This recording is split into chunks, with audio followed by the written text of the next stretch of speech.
is Benji Cole, son of Al Cole from CBS Radio and host of the syndicated talk show, People of Distinction. The talk that gives you an in-depth view of some of the most dynamic, intelligent, and successful people on the planet. Run to our website, alcoleenterprises.com for more info. Email me through benji@alcoleenterprises.com if you'd like to get involved with what we have going. And as always, please continue to like and follow our broadcasts. People of Distinction is internationally syndicated solely due to the love and support that you all continue to give. We're available across all major distributors, and as long as you keep following, we're going to continue to put out the content. Now sit back and strap in, because on the line with us today, we have the impressive Gary R. Hamilton. Now we're going to be discussing Gary's amazing novel, Daydreamers. Available for purchase through Amazon, Barnes & Noble, and a whole host of other places. But while you're at it, check out his personal website, GaryRHamiltonBooks.com.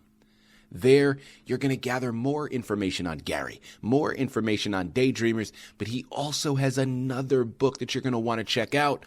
And that one is called The Fixer, all of which available for purchase through Amazon, Barnes & Noble, but GaryRHamiltonBooks.com. Head on over there and check it out today. And I quickly want to take this opportunity and point out the fact that Gary was brought to our network by one of the best publishing firms in the business. People you already know, I'm talking about Citi of Books. So for my writers out there who have gone through their process, creating their masterpiece, and now you need help moving that book you just developed, well, you got to contact one of the best movers in the business, and that will be Citi of Books. Head on over to citiofbooks.com today and gather all the ways that their fantastic team is going to help you do just that.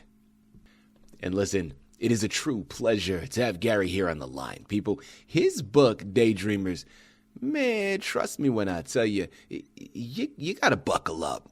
All right. This is a gripping novel, a nonstop page turner that you're not going to want to put down. As you do research on it, understand you're going to be greeted with this dream aspect of the novel. But I promise you, this book is much more layered and intricate than that.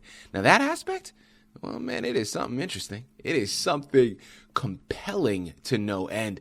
But Gary is an artist through and through, and he has layered this novel with so much more. Underlying messages of hope and love, things that you can take to the bank and hopefully have you looking at your lives in a slightly different perspective, or maybe approaching things from a slightly different perspective. When it comes to hope and love, that is something that appears to be in short supply right now. Now, this is going to be a book to help recenter certain things, but it's all under the guise of a wonderfully entertaining novel that you're not going to want to put down. And at the end of the day, man, Gary is the expert, so let's bring him here so we can discuss it. Gary, first and foremost, welcome to People of Distinction, and thank you very much for being a guest. How are you doing today, sir?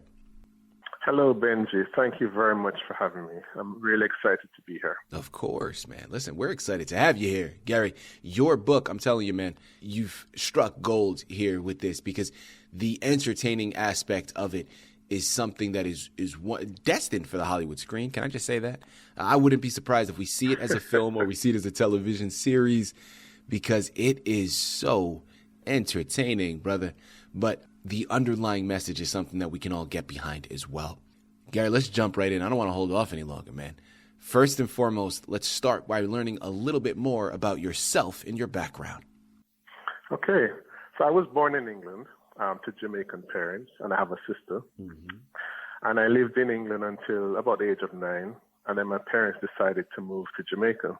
Now, one of the main reasons for that move is because my school told my parents that I had no academic future, and they should start searching for trade schools that I should go to instead of high schools. So thankfully, my parents refused to accept this advice. Yeah. And we moved to Jamaica, and it was that first year was really a tough year, because I found when I got to Jamaica, the kids were so far ahead of me. So I've told this story before to current kids that I mentor, that I got caning every Monday morning because I couldn't do the homework over the weekend, and they're shocked that corporal punishment was still in schools in those days. So that was my early years. I met my wife in university, so the turnaround in my academic ways were significant based on that experience in primary school. My wife, I met her at the University of the West Indies in my first year, and there's a story behind that also, where I played freshman football, or what you might call soccer in the States, and I broke my leg during a game. Oh, wow. And freshman football starts in the summer, so it's before classes start. So the first day of lectures, I'm going on campus with bag, crutches, and cast. And one of my lectures was in a large hall which had steps to go up, and I was struggling up those steps. And my wife-to-be saw me coming up the steps, and she rushed down the steps and said, "Can I help you? Can I carry your bag?" And as they say, the rest is history. And this year we celebrate our 37th anniversary. Wow. And we have two beautiful daughters. And I guess from a career perspective, I've had 40 wonderful years in the IT industry. I started with NCR Jamaica, and then ran my own business for 10 years, and then IBM UK recruited me, so I moved to the UK, was with IBM for 18 years, then with VMware for 10 years. I've traveled the world because of the jobs that I did, and worked on some fascinating technological problems and solutions, and I loved it all. Well, there you have it. Gary, man, listen. Brother, we're going to have to invite you back onto the network, not to discuss this book, and not to discuss your other book, The Fixer, just to discuss your background. Because, my goodness, it is wonderfully impressive, and I'm sure you have stories for days that we would love to hear, especially with this digital world that we're currently living in. You, I'm sure, have a lot more insight than so many others, and I find it fascinating. So, yeah, that'd be for another discussion to go further in depth. Welcome again to People of Distinction, man. Let's go into your book, Daydreamers. Tell us a little bit more about your novel. So Daydreamers it's always difficult for me to describe what Daydreamers is about, because it's as you've described in the intro, it's a multi-layered, multi-dimensional book. Mm-hmm. So it does talk about dreams. There are four people in the dreams whose dreams become part of the reality, and they cause chaos and violence. And two of the daydreamers are related. And because of their daydreaming capability, which is like a metaphysical capability, they're able to save their family and save the country. But there's also one of the other dimensions is that it's a pseudo-historical novel where I've taken events that have actually happened, but there's a lot of mystery around those events. No one's able to answer the questions of who, why, or what related to those events. And I've weaved those events into the story using poetic license, because there are no answers currently for those events. And therefore, the people who lived through those events will recognize those events, but people who are not aware of those events will just enjoy a very good story. Mm-hmm.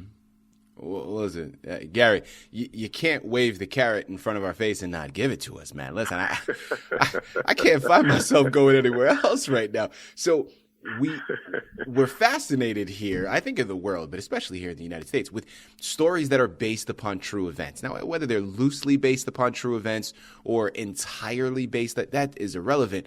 But if something is steeped in reality, even to a certain degree, we're very intrigued. We're hooked. Talk to us a little bit more about that historical event and what exactly happened. I think most people know that Jamaica has had a very violent history, starting from the 1970s up. And there were quite a few events that took place at that time that had left a mark on those of us who lived through them. Mm-hmm. So what I've done, there are a lot of them. So there is a sequel to Daydreamers that I'm writing that has yet another series of events in there.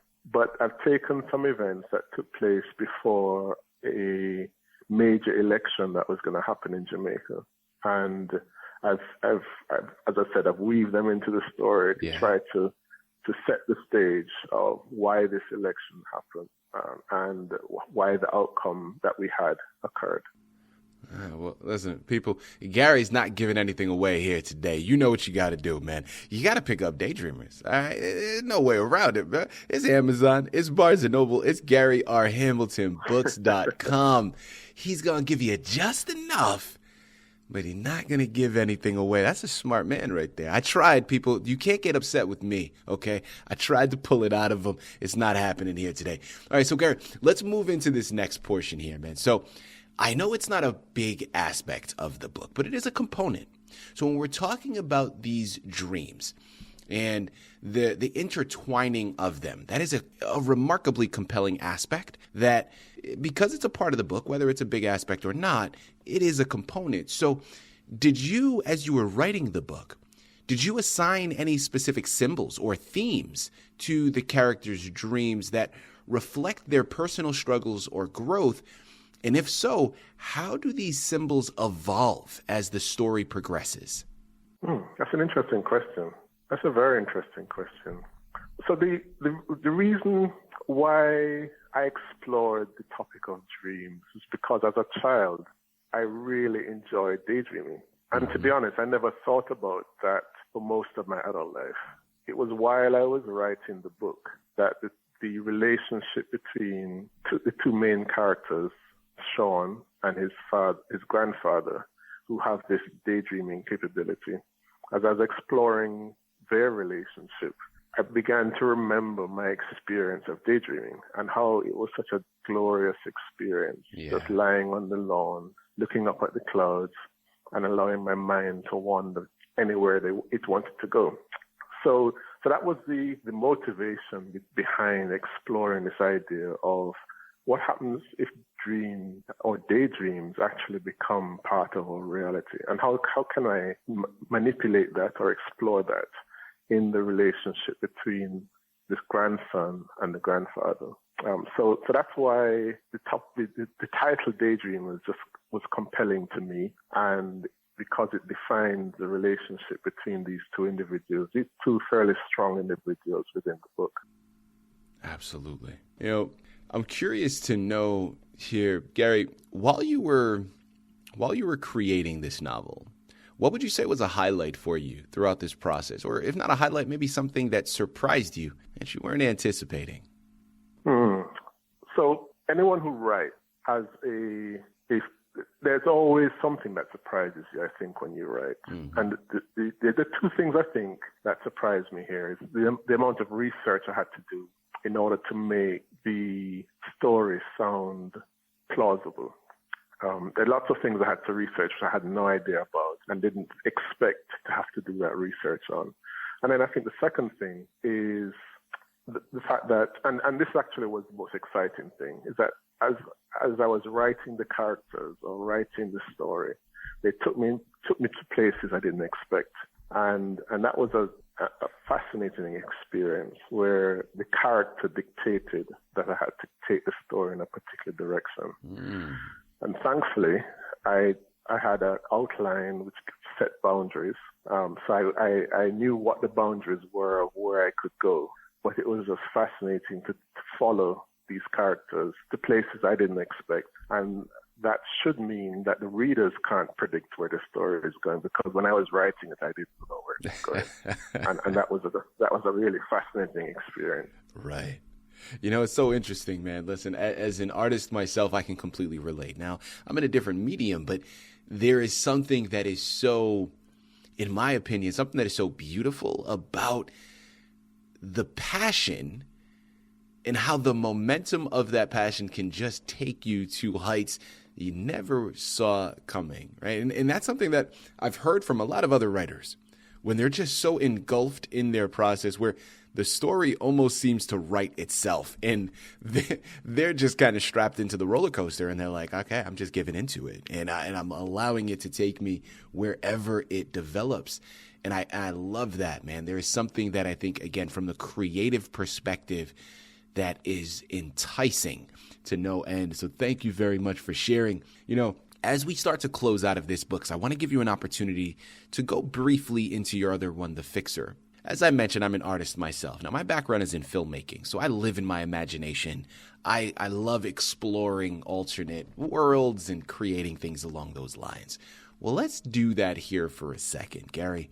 If you had the opportunity to take your book, Daydreamers, and you could bring it to life, and almost as if you were turning a doorknob and entering that world, which section or page would you choose to experience fully yourself, and why? Wow, that is a very good question. So there's a scene in the book where the host family, or the themed family in the book, has to hide away, and they end up in a magnificent property that the grandfather has found. And they spend their time in that property planning how they're going to reintegrate into society and save themselves. And I think that's the part of the book that I would probably enjoy being a part of. So I'm curious. Listen, I wasn't planning on necessarily diving down the rabbit hole here with this one, but that seems like a very peaceful and even serene moment. Is there a personal connection that particular section has to you? So there was a time in my life where my father's boss, he lived in a great house, which was a protected property within Jamaica, and he invited us to that house to entertain us. Mm-hmm. I'm trying to remember if we stayed the weekend, but he had a pool and everything, and it was just beautiful. Yeah, it was absolutely wonderful, and I think that scene or that memory drove me writing those scenes of that property that the family stayed in. Love that. Well, listen, you know what they say, art mimics life, and it's something that you had within you, and it came through in the book. And I love the fact that you shared it. I knew that there had to have been some type of connection there, and I'm glad we were able to quickly touch up on it. Gary, as we close out, man, like I mentioned, you have another book, and this one is called The Fixer. Obviously, people, the anchor for today's interview is all about Daydreamers. But as we close out, tell us a little bit more about The Fixer so we know what to expect when we head on over and purchase it. So The Fixer was actually written, I self-published The Fixer 12 or 13 years ago. Self-publishing is a whole different experience. It requires you having to self-promote, and that's not something I really enjoy. Actually, that's paraphrasing it. I actually hate it. I don't like self-promotion. I've never been good at it. So it didn't do very well. Few people bought it and enjoyed it. And while I was working with City of Books, the thought occurred to me. There is one other thing I should mention. That I wrote that book in a hurry because I wasn't in a good place, and I wanted to get all. It was like a catharsis writing that book, or a cathartic experience. So I always wanted to rewrite or edit it or revise it. So I spoke to City of Books about it, and they said, "Fantastic, let's do it." So I spent a few weeks revising it. I added an extra 30,000 words to the original story. So it's a far more complete story. It's more rich in its content, although it's the same story. And the story basically of The Fixer is that which is the question you asked me. So I should really answer it. No worries. There's a diamond smuggling operation. That's smuggling diamonds from Africa into the United States. A hurricane causes the plane that's smuggling diamonds to crash on the island of Jamaica. There's a team that's dispatched to Jamaica to try and recover the diamonds. In the process of traveling to Jamaica, they are carrying with them cryptographic key fobs to open the safes in which the diamonds are in. And the person who's carrying those key fobs decides to give the bag to a teenager to carry through security because he's concerned that him carrying the key fobs through security will attract attention, the wrong kind of attention. And the girl who goes through security, she gets distracted. She ends up leaving the bag in a hotel, and it takes the smugglers 3 months to find her. And when they find her, as you can imagine, they're very upset. and then the book kicks off from there. So it's a really good crime thriller novel. And as I said, I revised it. It's a much better book than it was 13 years ago. Really excited by adding or using the experience of writing Daydreamers to be able to improve The Fixer. So it's a much better story. People, I'm telling you, both of these novels need to be added to your shelf. Remarkably compelling and just an action-packed ride that you're going to be taking on. Again, we discussed Daydreamers, which was the anchor. We also went into The Fixer. But as he brought up a little while ago, there are other books on the horizon. Now, it's very early on in those stages, but be on the lookout because there's more set to be released. Again, it's Amazon, it's Barnes & Noble, it's GaryRHamiltonBooks.com. Head on over there today, pick up copies of these amazing books. There's more than enough to keep you occupied at the moment, but be on the lookout for the other ones the moment that they're released. Gary, this has been a true pleasure, man. Honestly, remarkably compelling and a wonderful discussion. Thank you once again for being a guest on People of Distinction. Thank you very much, Benji. It's been a blast.